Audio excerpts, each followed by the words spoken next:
He's angry about mortgages. It's Angry Mortgage. He's swearing. He's cursing loud. He's old. He's opinionated. And he's been doing this so damn long. This program is about mortgages, and this is mortgage advice, but the advice may not apply to your situation. Contact licensed mortgage professionals for specific recommendations before you make decisions about mortgages. You may not agree with Ron, but if you don't, he thinks you're wrong. Oh, and did we say there is a lot of swearing?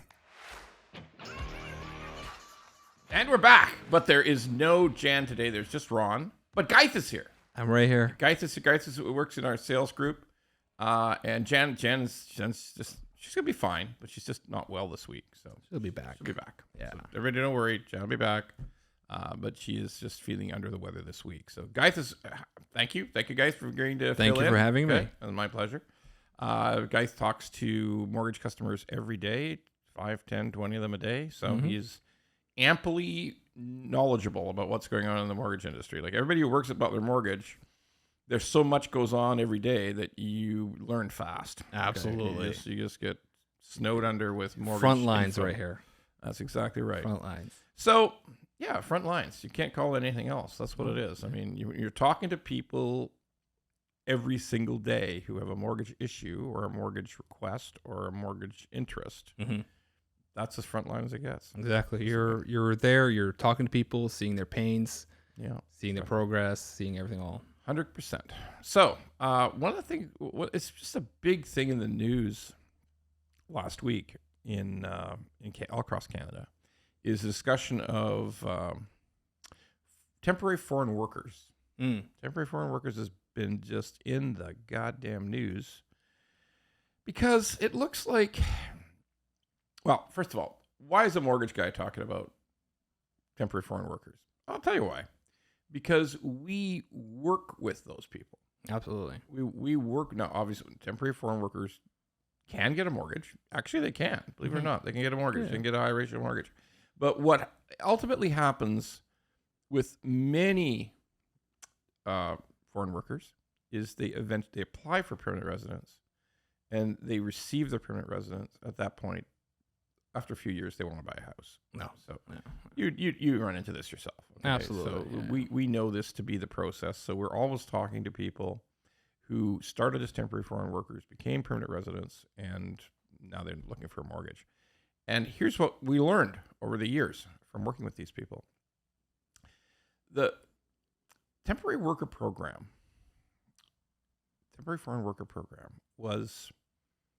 it's like a Cadillac program.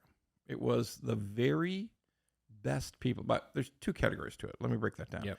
Forever, there's been agricultural workers. Yep. So we've had agricultural workers come to Canada for maybe 35 years. So these are people who come seasonally, and let's face it, the growing season for parts of Canada is very, very short. It's not long. And by the way, folks, these people don't actually work they're not mowing down the huge grain fields of the prairies. Okay, that's almost entirely automated work. But people who come here to work in vineyards, strawberries in the early summer and spring, somebody's got to harvest this stuff. Okay, so it's basically a May to October kind of a thing. And because we have friends who are farmers, and we know people in the business, and we go down to Niagara-on-the-Lake in Ontario. They're there. Yeah. They're there. They're working. We see them. And I'm talking to the friends I know who are the farmers. They explain that this is it's a benefit to these people because, and actually, I don't disbelieve it. And if you just apply the logic, it makes sense. It makes sense, sure. They come here from Honduras or Guatemala or Mexico or the Caribbean or wherever they're coming from.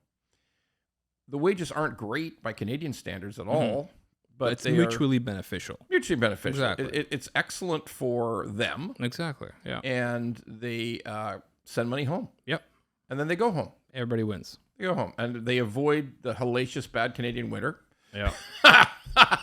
So we follow them there. Then we go and fly down and spend 2 weeks in sandals. Okay.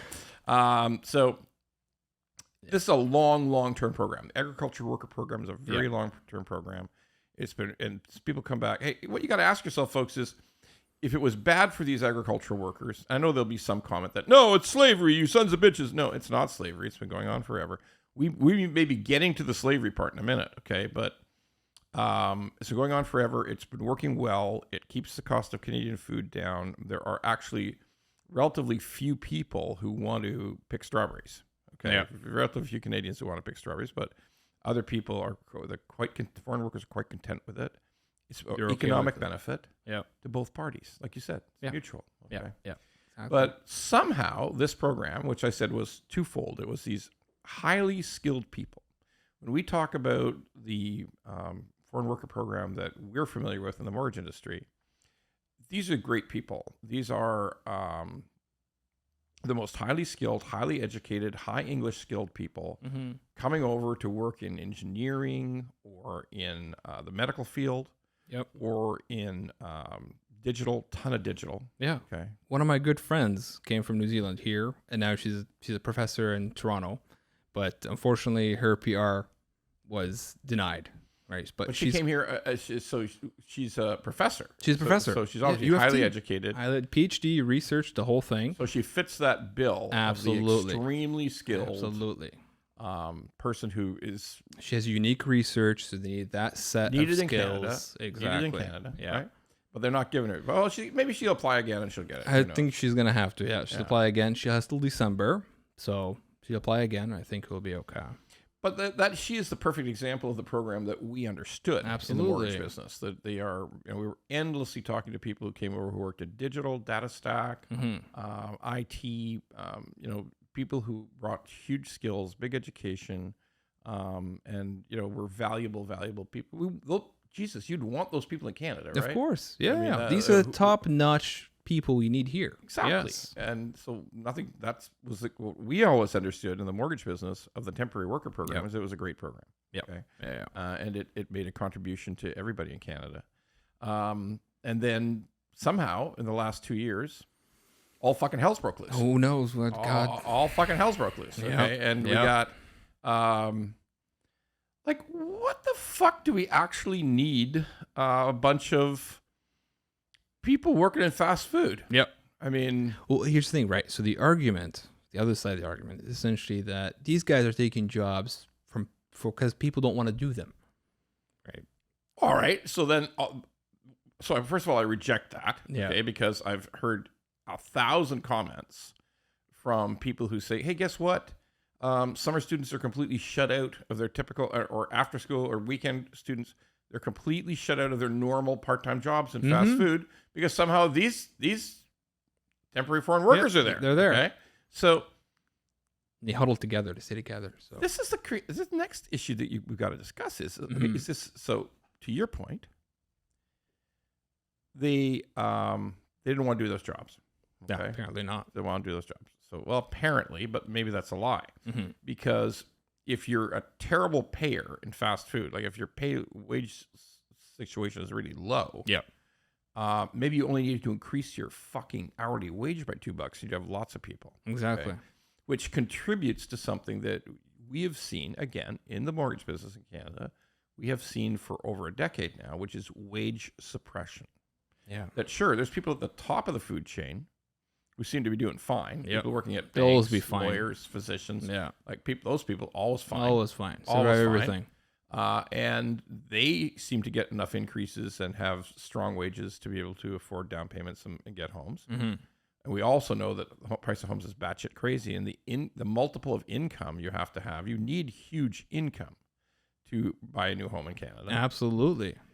And yet the government was clearly lost their fucking minds, has decided it makes more sense to support rich fast food owners of fast food restaurants to supply wage suppression to that sector. Yep. And keep those wages down. Yep. Because that's just economics 101, folks. Okay. if you're having a hard time filling a position, you better increase the pay. That's standard. That's all it is. Yeah. Okay. Yeah. So if you don't do that and you instead appeal to the government to say, hey, let's bring in a lot of temporary foreign workers so we can we'll pay a little bit more than the strawberry guys. Okay. But we want to keep the wages low. And of course, then you there's chance for abuse. Absolutely. There's, I mean, right now, look at them. Where are they going to live? They're living. Well, yeah, that's the other reason mortgage in one bedroom. That's the other reason mortgage brokers goodness. are talking about this is that every one of these, it's ramped up so big. It is so bad. Everybody needs a place to sleep. Absolutely. For the love of Christ, just like the students. Like they fuck the world with the foreign students, bringing these poor guys in and gals in who were, their families back in India were taking out loans to bring them here to get a degree, and then it turns out that it was a bullshit degree at some fucking community college that there wasn't even any in-classroom ability to go there. There's no room. It's online. All online. Yeah. Okay. All online. So it wasn't even a true educational experience the way that somebody who was in that program at U of T or any of the other big schools in Canada, big universities in Canada. This was community college bullshit. And again, and they know it. They know it. They know it. They know it. It's a business for them. They don't care about education. This is a business. Sakes, Bring them in. If you don't have if your campus is above a pharmacy on the second floor of above a pharmacy. Are you kidding me? You've seen? Oh my goodness. Fuck me. It's like ridiculous. Okay. Like I mean, you have not only do you have a campus that will never have one single student residence. You have a campus. There's no room for fucking classrooms. There's no classrooms. No fucking classrooms. Looks like a waiting room for anything. So what the fuck? I mean, like it's literally nuts that the student visa thing was just fucked up, and that exploded out to 800,000 people in a year. So bad. And supposedly it's being hauled back, but we haven't. We've heard some effect of it in coming into next year. I'm still feeling it now. But then this fucking madhouse. Yeah. Okay, this total insanity of we're gonna have temporary workers to work in fast food. Yep. Oh my God. That's just fucking nuts. Okay. Or construction. Well, guess what? There's construction layoffs going on in British Columbia and Ontario. So what are we bringing in lower wage workers to do that for? Like, why the fuck is the program just to get in doctors? Yeah. You know, why don't we just We bring need in those. more medical people? Okay. Absolutely. But no, government has completely slipped the fucking trolley on this one. And when you examine the stupidity of it, when there's literally no one supports it. Like I know of just the fast food owners, they think it's fucking great. It's great for them, cheap labor. Oh, great. Yeah. But like when I scan the comments about this program in social media in Canada, there's not one single supportive comment. It's always the same. Like, this is fucking nuts. Yeah. It's bad for our economy. It's wage suppression. It's only benefits a tiny bunch of business owners. Yeah. Who were probably who are then aided in something that's awful, which is wage suppression. Yeah. And finally, it's fucking over the people. Absolutely. Even the people themselves, when they come, some of them are realizing, they're saying, you know what, this is not what I signed up for. No. You know what I mean? I was promised something. I came here. I was lied to. And deciding to go back on their own even. Yeah. But maybe even worse, they would like to try to stay in Canada to the extent that their visa would allow. Mm-hmm. But their fucking evildoer employers telling them they got to work overtime for nothing. Like, no, not for you. I got you. Damn. I got you. You are tied to me. Your visa is tied to my employment. Yeah. Okay. Yeah. You can't go anywhere else. Fuck you. Okay? Yeah. So you're going to do what you're told. A weird kind of indentured servants or slavery. That's like the serfs can't leave the land unless the landlord lets them go. Fuck me. I mean, it's absolutely like, yeah. how the fuck would any rational government allow this to happen? And again, every single comment about this, I have seen no favorable comments. No. I have seen 100% commentary that this is fucking nuts. And how would it ever be allowed to happen? Yeah. And we haven't heard any real, truthful reaction from the government. No. I haven't heard the government come out with a real good explanation of why we need more people in the drive-thru. Like, why that's vital. Like, look, there is an argument in the sense that, Canada is heavily underpopulated. We need people, we need immigrants, but we need families then. You know what I mean? Families, grow population. Not this. This makes no sense. Yeah. So here we are, another government program that has come up, bubbling up from the evils of below. Mm-hmm. And when it finally comes to light to the public, everybody universally agrees it's completely fucked up. Again, mortgage brokers have been working with this top-tier program of bringing the finest people in the world here. Yep. For 25 years, as long as I've been doing it. It's a program that's always worked. It's contributed to this country. And why the fuck did it turn into wage suppression for fast food? Yeah. Or cheap workers at a construction site or any other level, or janitors? Okay, like we're going to bring in these people to be the lowest cost janitors on earth, working after midnight to 8 in the morning or 7 in the morning, and yeah, we're going to abuse them.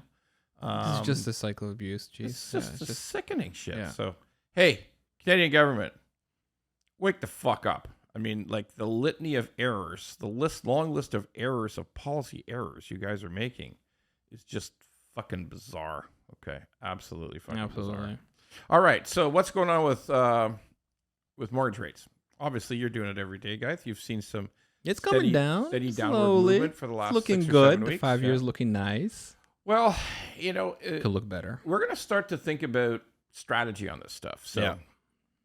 because it's just obvious. I know every time I put this out there, there's all kinds of endless comments about it. Oh, you're wrong. Rates are going to have to go up, blah, blah, blah. Well, I guess I'm just going to reach the point of the big fuck you. The rates are coming down. You can keep making your stupid fucking comments, but Let's wrong. make bets. You're just fucking wrong. The rates are coming down because the economy's going to shit. Yeah, oh my Okay. God, absolutely. And the U.S. economy is starting to feel it. Yep. It's just at the edges. The U.S. is a super strong economy compared with Canada. There's just so much else, so much more going on down there. Mm-hmm. One thing that everybody forgets is that's a country that has devoted itself to deficits, not just because it's got too many people working at their tax department. Mm-hmm.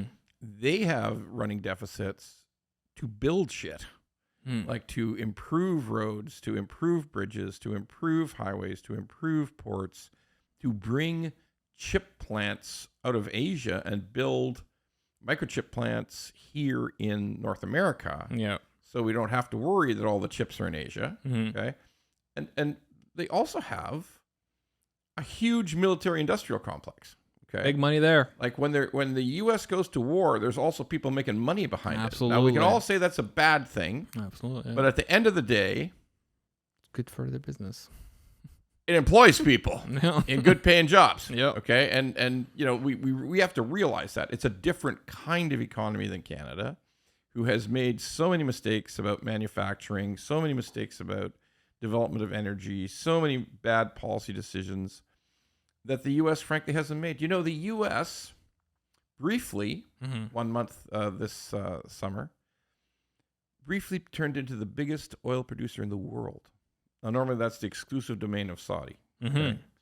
But yeah, there was 1 month where they outproduced Saudi. Why did Saudi decide not to? Yeah, they do actually make those ideas. They do actually do those things. Slow production down, keep the Absolutely. prices You up. offend Keep them? the prices up. Forget about the But oil. sweet Jesus, folks, like that's the way the United States of America thinks about energy. Yeah. They think about energy like we want it. We want it. We can export it. We can keep our own costs under control. We can use that money to build wind or build solar or build nuclear, whatever the case may be. But we're not going to give up on energy if it's in the ground. So good for the U.S. I know. Now there's going to be a bunch of environmentalists commenting I'm crazy. But anyway, the way to look at it is rates will come down because the obvious nature of slowing economies in Canada, again, not as bad in the U.S., but U.S. slowing. U.S. could actually achieve a soft landing. I don't think there's going to be any soft landing in Canada. It's not looking like it, no. Not looking like it. No. Okay, so People are hurting. you hear it. They're You hurting all talk the to people all the time. All the Look at time. you must talk to people who say, like well, all this, the time. Like you understand, there's gonna be a point where it's like, yeah, there's some commenters like, oh, they knew what they're doing, they're greedy, but there's reality. People are really, really hurting now Because you things see are those renewals. expensive. You see those renewals coming through. People have a hard time affording them. Absolutely. Okay? Recently, I've seen people using credit cards to pay down mortgages. Guys, Jesus. we're going backwards now. We're going backwards. Definitely backwards. So where's the soft landing they're saying? Where is that? No soft landing in Canada, by the way. We're going backwards. Jesus. So if there's no soft landing in Canada, folks, that means the rates have to keep coming down. They have to. Okay? So we're going to see, and that starts at the Bank of Canada. We've seen 2 rate cuts. We'll see more. There'll be at least 2 more this year, if not 3. There'll be more next year. We eventually believe we will see a rate, Bank of Canada rate, down to between 2.5 and 3%. Now, that brings us back to this interesting strategy about variable and 5-year fixed. So let's think about it for a second. Big question right now. Big question. So here's the problem with variable. Variable is there's still a penalty. Okay? 3 months. A penalty. Yep. Now, you could take variable and say, well, wait a second. If I took variable, I can lock in any time. So I could take variable now, even though it's a higher rate than the 3-year or the 5-year. It's a higher rate, but I can take it now knowing it's going to come down. And then I can pick my spot when I will lock in. I can lock in for free. Exactly. Except, and that is true, with one important consideration. The bank knows they got you. You're not going anywhere. The bank knows that you don't want to pay that 3-month penalty. Yeah. The bank knows that when you go to them and say, okay, what's my rate to lock in? They're going to bake it in. Maybe that rate to lock in is going to be a higher offer than the best deal out there. Absolutely. They baked it in. And sometimes by too much. Yeah. Okay. You're at the mercy of the bank. You're at the mercy. So then you say to yourself, well, then, fuck you. I'll pay the 3 months. And yeah, but you'll pay the 3 months. You will get a better rate. The math will work out for you. But let me suggest that because obviously if you can see over the course of time, if I can get us better locked in rate than what my existing bank is offering, I can just do the math and figure out that at the end of a year, I will have covered that 3-month penalty to get out. Yeah. You still have to pay 3 months. If you say, well, bank, your offer's so shitty, I'm going to leave you anyway. They're going to say, haha, we're going to charge you 3 months interest. And you say, it doesn't matter. The rate that I'm securing offsets very quickly. It has to. Yeah, the math has to make sense. So here's a strategy for people who have relatively small mortgages. Okay. This is something I don't hear from anybody in the mortgage business, but I'm going to put it out there because it's not a bad idea. Take a line of credit instead. If your mortgage if your borrowing is less than 65% of the value of the house, you can take a line of credit. Absolutely. So if you take a line of credit, you say, oh no, but variable's prime minus 1%, and this line of credit's prime at prime or prime plus a half, so that's a lot more interest. But it's temporary. Yeah. Okay. It's just getting you from now to that point where the Bank of Canada reaches what we sometimes refer to as the terminal rate, which is when they say we are now finished cutting. So it's either 3%, 2.75, or 2.5. We're finished cutting now. Yeah. So even though you started off paying more, you're now paying less, and the line of credit is fully open. There's no 3-month penalty. Nothing. Now, you might say to yourself, well, wait a minute, Ron, I'll have to do the math on that, and where's the break even? Is it at 4 months, 7 months, 8 months? Just fuck that noise, okay? You're just saving the penalty, all right? The penalty alone is and if we know the rate's coming down, we know ride the wave down. That means your rate. So you might start at 6.2, but you come down. Yep. Okay. So what's wrong? Look, the idea is if you're determined, you've got a renewal coming up now, you don't want to lock in for 2 years. You don't want to lock in for 3 years. You think that the point that the rates are going to really hit bottom is only like 6 or 8 or 9 months away. Yeah. 10 months away. Well, then for God's sakes, this is a rational option to think about.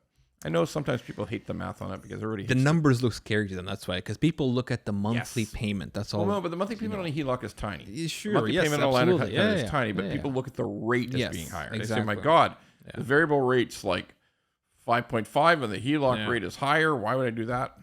Yeah. To avoid that 3-month penalty. Absolutely. Okay?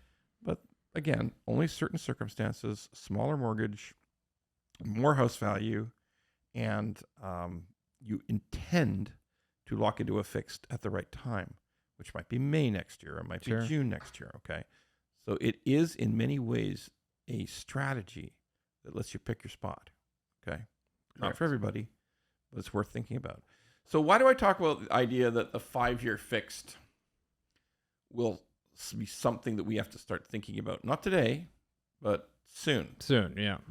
So why do I talk about it is this, that the bond market, which controls fixed rates, and the rates themselves, that whole complex of rate action is forward thinking.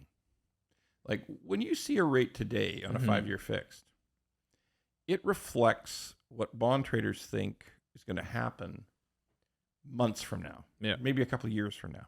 Okay. So you say, wait, what? You guys always tell us that bond yields relate to fixed rates. And so what are you saying now? There's some other magical element to it that they look into the future? Unfortunately, the answer is yes. They do. Kinda, yeah. Okay? So what the whole idea here is that just like fixed rates went up in 2022 far faster than variable. Like, you remember that? Yeah. Like they were going up so much faster than variable rates.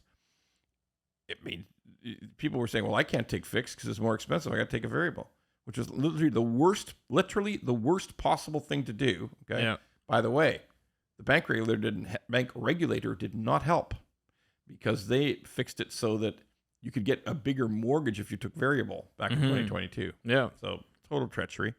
But anyhow, the idea is that fixed rates will hit bottom before variable will hit bottom. Absolutely. That's just how it works. It worked on that. That was what happened on the way up. That will be what happens on the way down. So it's possible that a 5-year fixed rate that you get next April or May or maybe even March, that 5-year fixed rate will be a great deal. Well, back to normal, because before, most people, when they get a mortgage, they go for 5-year. That's the majority of them. Yeah, right? and now we see lots of 3s. Now we see a lot of 3s, but going back to normal, go maybe 5. So, and the reason is, folks, that when rates hit bottom, when the Bank of Canada hits bottom, when the Bank of Canada says sometime in the summer or fall of next year, okay, we're finished now, we're not cutting anymore. Well, at that point, the only other place it can go is up, right? That's right. No, that could get me wrong. There could be some kind of true economic catastrophe, and it would have to go even lower. Not impossible. I'm not saying that it's just one or the other. But I am saying that bond markets lead the central banks. So there'll be a moment in time when I guarantee you that we will have a 5-year fixed, maybe in the very high 3s, maybe in the super low 4s. And that will be a good rate to take then, because if we come back in 2026, some of the rates may be a little higher. Yeah. Okay. That's not impossible, folks. This is really, I know when you're coming off a run of high rates and rising rates, it's hard to picture this because all humans are victims of recency bias. We only think about what's happened in the last little while. Yeah. But this is important to know. The moment when the best time to take a 5-year fixed rate will not be when the Bank of Canada is finished dropping. It'll be slightly before it. Okay. So let's see how that plays out in the coming months. But I'm pretty sure I'm pretty sure that's exactly what's going to go. All right, we got lots of we got mail from the viewers and mail from the listeners. Yes, so we got one right here. Let's see here. So we are selling our home and will rent for a while since we are moving to a new province and want to check out the market there first. We are pretty high rate at 6.19 and we hear rates are coming down, but the penalty they back told us is huge. Even though the rates are coming down, it's way more than 3 months interest. Yeah. By the way, it's also a smart idea when you're moving to a new province that you don't buy right away. No. Like you really don't know sweet FA about what the marketplace is, or if it takes. Like I don't know if it's not a short-term thing buying. You got to think long-term. You got to think long-term. You know? Exactly correct. And you got to also think, I don't know fuck all about this place. I mean, exactly. I visited a How few are you times. Going to stay there for that long? You know? Well, but maybe you will. But the main thing is, I don't think anybody figured out the right neighborhood to live in the day they showed up in a town. Okay, I think that takes time to figure out where you want to live. Okay, time to figure out the neighborhoods, time to figure out the market. So it is smart to rent for a while. Yeah. No question. So that's a good idea. Now the question becomes, well, whoa, I have a high rate. I need to keep, I need to sell my house. I'm going to sell my house. So the bank's going to charge a penalty, but rates are lower. So what's going on? Why is the penalty so big? Well, first of all fixed rates, folks, we got to remember it's interest rate differential. Yep. And it's all, even though it says 3 months interest, and sometimes it's whichever is higher. It's the greater thereof. Yeah. Okay. So there's some banker bullshitters will point at the contract and say, "See, it says 3 months interest. What's this part about interest rate differential here? Oh, don't worry. Don't worry about that. Don't worry. It'll never happen to you. Don't worry about the man behind the curtain. Okay. Yeah. Leave that guy. Forget about it. Okay. So the reality, folks, is that in any time fixed rates are falling, you're going to pay a lot. That's just the way it is. Yeah. If you got a super low fixed rate, like you got a fixed rate back in the day at 5-year fixed at 1.99. Yeah. And you want to break that now, you're not going to get too touched up. By the way, you're still going to pay more than 3 months interest. You still are. Even if they're lower? This is the fucking crazy part. What? The calculation always finds a way to fuck you. It's just that posted rate. it's just that when you have a low rate compared with today's high rate, yeah, it's not going to hurt that much. Instead of being 3 months interest, it might be 3.5 months interest. Okay. But it's not going to kill you. But when you've got 6.19 and the rate today is 4.79, they're going to crush you on penalty. It's going to be big. It's going to be like 9 months. It's going to be like 10 months. Okay. There were times I've seen I've seen as high as 2.5% of the goddamn mortgage balance. Like, you got a $400,000 mortgage. They're charging you $12,000. Okay, to get out. So yeah, that's the way it is. It's inescapable. It's right in the contract. No bank will ever back down. And if you tell them, hey, the guy at the time didn't explain this properly to me, forget about it. The bank's position is, okay, you're fucked. Yeah. Okay, so you are paying the huge penalty. Yeah. So regrettably, that's just the way fixed rates work. Unless sometimes taking shorter terms. That's what we're saying, short terms before, because those who took 5-year before. Then listen for the 3-year when it's kind of high. Well, guess what? What's going to happen if you have to break your mortgage? You're probably looking at the interest rate differential. Sure, but the good news about shorter terms is you have less exposure to the calculation. Absolutely. Okay? Yeah. But so all I'm saying is one thing about fixed rates, whether it's 3-year, 4-year, 5-year, if you break, particularly if you break a higher interest rate when interest rates are lower, you can expect a pretty big penalty. Okay, we probably got another question here. You got it. Let's see here. Okay, my cousin moved to Calgary, and they say the prices up there are really less than ours and GTA by a lot. I got Toronto, Ontario, and people. Okay, let's start this over, Ron. Okay.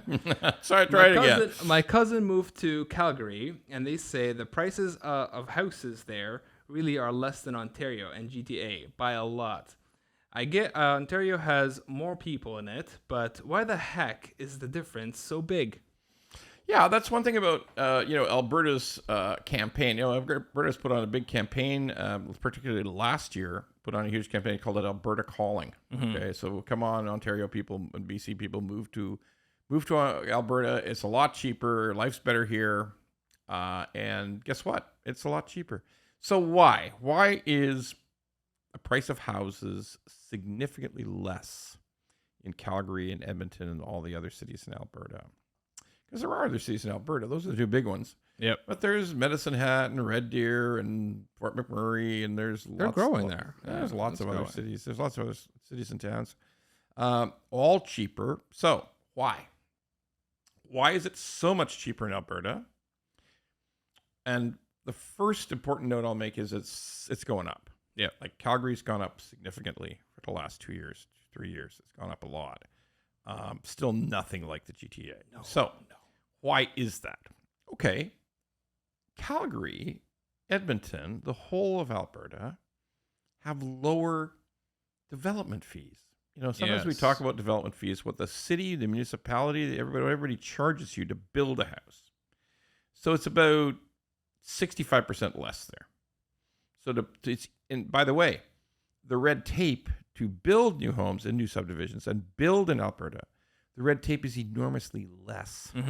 we have like 22 reports you have to get done just to start to think about building a new subdivision. The amount of time it takes as well. Oh, fuck. My God. Unbelievable. To get your permits. Oh, shit. You know that. Your Jesus, of family's in the course. My construction dad's a builder, business. yeah. So the amount of layered costs. It almost takes as long as building it to just get the permits. There you go. Like, what's No, going on that's here? not true in Alberta. Jeez. Alberta has a pro-business environment where they say, look, yeah, you know, if we need to expand, we're expanding. We're basically paving over farms. Mm-hmm. But they also say, guess fucking what? We got a lot of fucking farmland in Alberta. We're good. Okay? Yeah. We're not worried about starving to death. Okay. So we're going to pave over those places. We're going to build. We're just going to build, baby. Build. Okay. And you know what? If there's going to be like 500 comments from the environmentalists now. You are a fucker. That's enough. You are a bad man, bad fat man. You know, Need more trees. Alberta is all wrong. They are wrong to be building houses or paving over farmland. Well, I mean, I guess Buddy here, who's moving to Alberta, as his cousin moved to Alberta and pay 40% less for a house. I don't think he thinks it's so fucking wrong to pave over the fucking wheat farm. Okay, I think he's fine with it. He's okay with it. Look, folks, there's you can just have one or two He'll get an electric car. Whatever, yeah. And yeah, there's no fucking... Electric car ain't doing so hot in Alberta, let me tell you. Let it freeze in the winter. It's F-150 country is all I'll tell you. All right, so, look, it's just this simple. If you make it easy to build houses, you will have less of a supply problem. Exactly. And less of a supply and more supply... Less of a problem with creating supply means demand could be satisfied easily. Absolutely. And prices will be lower. Yeah. So it's pretty fucking quality simple. builds too. So you there's don't get nothing- these smaller ones because my feet are so high. I got more units. Look, the bottom line is I've known no one who's complaining about the style of homes, the price of homes, or the availability of homes in Alberta. I know nobody who's complaining. Yeah. That's just the way it goes. So we had an interesting report come out just literally just last week, late last week. CMHC said that we are great news, and the finance minister and every minister and the government tweeted it out, posted it, put it on every kind of social media. Oh look at this! Housing starts are up. Yeah, they're up. We're still going to end up this year with less housing starts than 2020. Way less. And 20, we're just less. And now I'm going to break down some of these happy-go-lucky numbers that they're putting out, that the government's putting out. It's all in multifamily. Yep. All of the growth in housing starts are in multifamily. If you think they're building significantly more single-family homes and low-rise homes, townhouses, semis in Canada, give your head a fucking shake. They're not. Forget about it. Okay. That increase year on year is only about 2%. Like, seriously? 2%. Oh, by the way, Mr. Freeland, when you start yammering on about these 4 million homes, even with this increase, it's going to take you 20 fucking years to get there. Jeez. Okay. So by that time, there'll be another 14 million people here. So I guess we're fucked. Okay. Look, I'm glad that the starts are up, but I also know why the starts are up. The starts are up in Alberta, which we talked about, who makes it easier to build. The starts are up in Quebec, which has less population pressure, lower land cost, and in many locations, lower development charges. So it's easier to build. Absolutely. And it's more rational to build economically. Finally, it's going to slow down because here's what happened. The building that and by the way, Ontario and BC are way down, way down on starts. But the reason that they're not even worse is because of something called purpose-built rental. So purpose-built rental is a wonderful program through CMHC that subsidizes, but not with tax money. So the taxpayer doesn't pay a penny for this. It creates an environment where there's ability to get low interest loans, long amortizations, because these are permanently rentals. This is an apartment building. Apartment buildings will last 80 years, 70 years. Sure, you got to maintain them, but they'll last a long time. So why the hell wouldn't you have long amortizations of like 50 years? Yep. Makes a lot of sense. It's not like condos, okay? It's always going to be a rental unit, okay? And that program was very good. And over the last 3 years, it has added a lot of new builds to Ontario and British Columbia. Matter of fact, British Columbia took a tremendous advantage of it. Okay. Well, now they can't because they changed the program 3 months ago. Of course, since it's working, they changed it.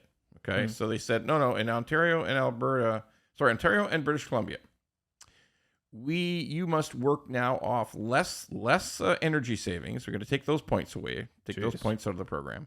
That's great. And we're going to work on, you have to have guarantee lower rents, lower average rents when you build this project. Okay, well, maybe we can. Okay, but wait a second. You have to provide lower average rents based on 2019. Are they like making it hard on purpose at this point? What are you doing? This doesn't make any what sense, are you doing? right? You complain, we give you a solution, you screw up the solution. What are you doing? That's what they did. It's absolutely crazy.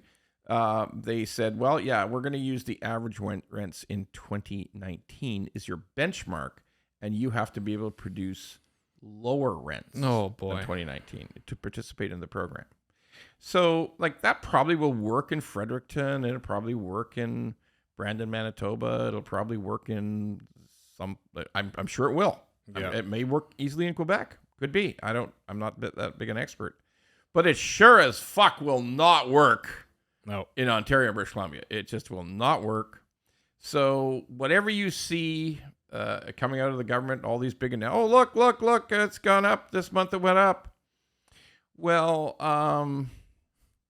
you're not going to be happy next year. Okay, next year it's going to be down. That's just the way it goes. It's going to be down because of what's going on in Ontario. It's going to be down because they took away the CMHC program effectively in those two provinces. And it's going to be down because nobody's building new condominiums in the GTA, hardly any. No. Okay.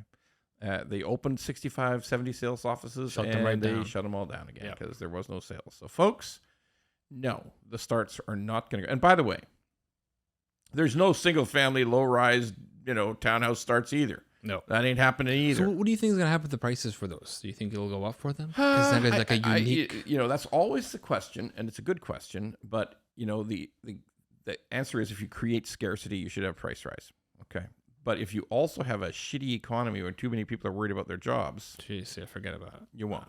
No. That's reality. I mean, certain things have to be satisfied before. It's the balance of lower rates, greater scarcity of homes against shitty economy. Mm-hmm. Okay, and I don't feel comfortable going out and buying a bigger house. I just don't. I'm just feel worried. Yeah. Okay. So that's the balance we're gonna find. We're gonna find out in the next 18 months. We're gonna know a lot more, tons more than we do today. But it's not a guaranteed thing. But scarcity is scarcity. If you build less of something, consistently build a lot less, then whoever has the one that was already built, they want a little bit more money for it. Absolutely. That's the way it works. So yeah, all dumb. All these policies are dumb. All right. So this brings us to our favorite part of the program.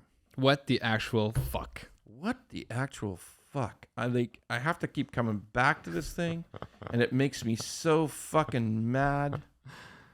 We just finished talking about it, like in the last couple of weeks we've talked about it, and then just another one pops up, just like another. It's just like a fucking worst, like it's Mpox, and some new pustule pops up on your skin. That's pretty gross, right? Like that's as gross as it gets. Mpox, my God. The details are important. I went through my whole life not knowing about these diseases, and now I've had to become a fucking expert. Once you know about one, you want to know about all of them. Fuck me. Anyway, the fucking promissory note shit never ends. It never fucking ends. There's another one this week. Another one. Another real estate agent. Yep, a real estate agent in Hamilton. The Ontario Securities Commission stepped in and said, you must stop selling this shit. Okay? Stop it. Like, you're suspended. He was running out. He was doing the same fucking madness as Claire Drage. Oh my God. Same. Yeah, we're gonna build these. We're gonna flip these houses. We're gonna renovate them. We need. He's still doing it now. Like, wow. Yeah, he still fucking is. What are you doing? But more to the point, we have established now that this thing is fucking dangerous. It's dangerous as fuck. Okay, and this guy. If I remember his name correctly, it's Daniel St. Jean. Okay, turns out he's been doing this. It looks like 25 million of these promissory notes. Oh my God! Okay? And 4 different companies. Some of them, I think, even have a relationship with those companies that Claire Drage was doing the promissory notes for.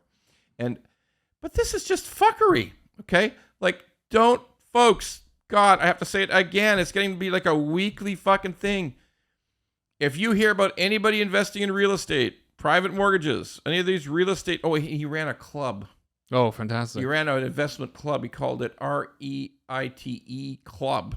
And he would coach you how to make money, have wealth through these promissory notes and shit. Oh, my goodness.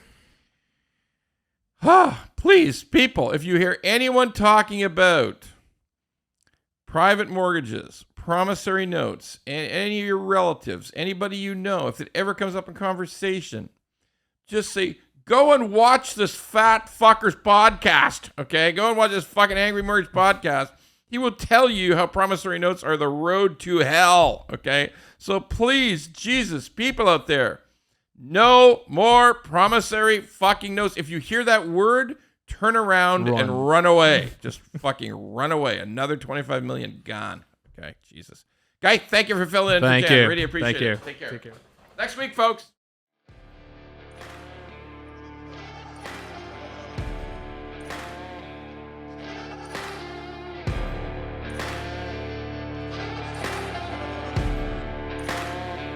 If you like the pod, well, don't just sit there. Go to YouTube, Apple, Spotify, and all the other ones and like the pod.